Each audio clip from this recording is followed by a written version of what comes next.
સરસ ઘર્ષણ આપો. આંખો પર રાખો. આંખો અંદર જ ખોલવાની કરી. ખૂબ સરસ સ્માઇલ જોડે આંખો ખોલી દો. તમે યોગ કરો છો રોજ? આજે કઈ થોડીક ટેકનિક તમને બતાવીને જાઉં, બરાબર? જો યોગ તો તમે બધા કરો જ છો, સર કરાવે છે ને, અને રોજ એમ કે ને યોગી ક્રિયાઓ થાય જ છે તમારી સ્કૂલમાં, પણ જે તમને ભણવામાં કામ, જેનાથી તમને કંઈક ફાયદો થાય એવી અમુક યોગિક ક્રિયાઓ હું તમને બતાવીને જાઉં. એ તમારે રોજ ઘરે પણ કરવાની. એનાથી શું થાય ખબર?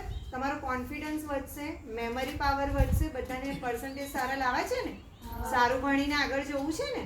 અત્યારે સર બોલ્યા કે મસ્ત સરસ એ લોકો બીજી જગ્યાએ જાય ત્યાં પણ લીડરશિપ લે, બરાબર? તો અમુક યોગિક ક્રિયાઓ જેને અમે કહીએ છીએ પ્રાણાયામ, બરાબર?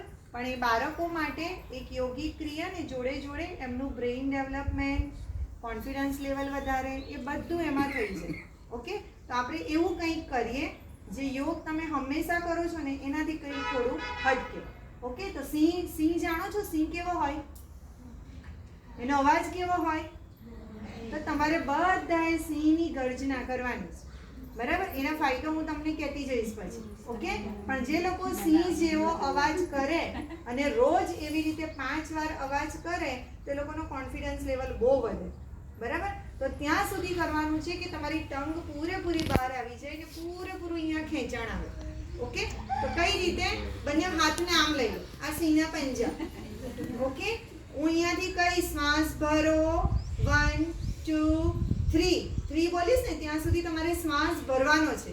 પછી 100% આપી તમારે શ્વાસને થ્રો કરવાનો છે બહાર, અને આઈ બોલને ઉપર લેવાના છે. આંખો કોઈ બંધ કરશે નહીં. ઓકે ને, ટંગ પૂરેપૂરી બહાર કાઢવાની.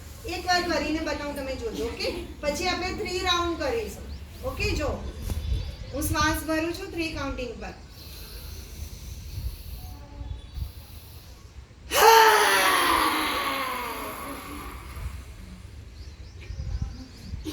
સિંહ ત્રાડ નાખે ને એવી રીતે તમારે એટલી જોરથી, મારાથી વધારે તમારી આવી જોઈએ. ઓકે, તો થશે ને બધાથી? જો 3 ચાન્સ છે એટલે 100% આપીને કરજો. ઓકે, કોઈની સામે જોવાનું નથી, બધાએ પોતપોતાનું ટીચરે કીધું એ પ્રમાણે તમારે ત્રાડ નાખે. હા, કોઈની સામે જોવાનું નહીં, ચલો રેડી, સરસ ત્રાડ નાખે. સ્ટાર્ટ કરીએ.